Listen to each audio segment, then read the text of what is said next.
குடும்பமும் தங்கள் வருமானத்திற்கு ஏற்ப சொந்த வீடு வாங்கும் வாய்ப்பை பெறுவதை உறுதி செய்வதற்காக நகரி சம்பிலான் அரசாங்கம் நகரி சம்பிலானில் பல மலிவு விலை வீட்டு திட்டங்களை உருவாக்குவதற்கு முன்னுரிமை அளித்துள்ளது என நகரி மாநில பராமரிப்பு அரசு ஆட்சிக்குழு உறுப்பினர் அருள்குமார் ஜம்புநாதன் கூறினார்.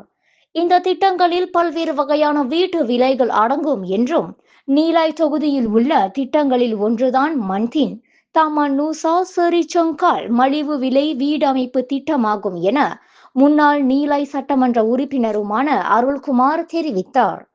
இந்த திட்டத்தில் மொத்தம் 792 அடுக்கு வீடுகள் உள்ளன என்றும் இதில் 1,10,000 ரிங்கெட் விலையில் 159 வகை ஏ வீடுகளும் 2,50,000 ரிங்கெட் விலையில் 119 வீடுகளும் அதிகபட்சமாக 3,59,000 ரிங்கெட் விலையில் 514 வீடுகளும் அடங்கும் என்றார்.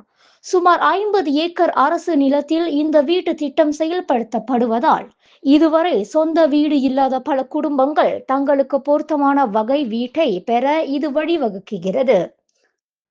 குறிப்பாக ஸ்ரம்பான் மாவட்டத்தில் அதிக மலிவு விலை வீடுகளை உருவாக்குவதே பக்காத்தான் ஹரப்பான் நகரி சம்பிலான் அரசாங்கத்தின் நோக்கமும் வழிமுறையும் ஆகும் என அருள்குமார் கூறினார். மேலும் குறிப்பிட்ட அவர் இந்த திட்டம் 100 விழுக்காடு கட்டுமான பணிகளை நிறைவு செய்துள்ளது என்றும் முதல் கட்ட வாங்குபவர்கள் அனைவருக்கும் வீட்டு சாவிகள் வழங்கப்பட்டு விட்ட நிலையில் இத்திட்டத்தின் 2ஆம் கட்ட பணிகள் நிறைவடைந்து இன்னும் சில வாரங்களில் கட்டுமான அனுமதி சான்றிதழை பெறுவதற்காக காத்திருக்கிறது. அனைத்து 792 வீட்டு விற்று தீர்ந்துவிட்டன என அருள்குமார் தெரிவித்தார். இதன் அதிகாரப்பூர்வ திறப்பு விழாவில் முன்னாள் ஸ்ரம்பான் ஜெயா சட்டமன்ற உறுப்பினர் டத்தோ பி குணசேகரன் உட்பட பலரும் கலந்து சிறப்பித்தனர். விண்வெளியில் மேலும் செய்திகளை தெரிந்து கொள்ள கீழே இருக்கும் பெல் பட்டனை அழுத்துங்கள். உங்கள் ஆதரவை வெளிப்படுத்த லைக் மற்றும் ஷேர் செய்யுங்கள். தொடர்ந்து விண்வெளியுடன் உங்கள் பயணத்தை தொடர்ந்திருக்க சப்ஸ்கிரைப் செய்யுங்கள்.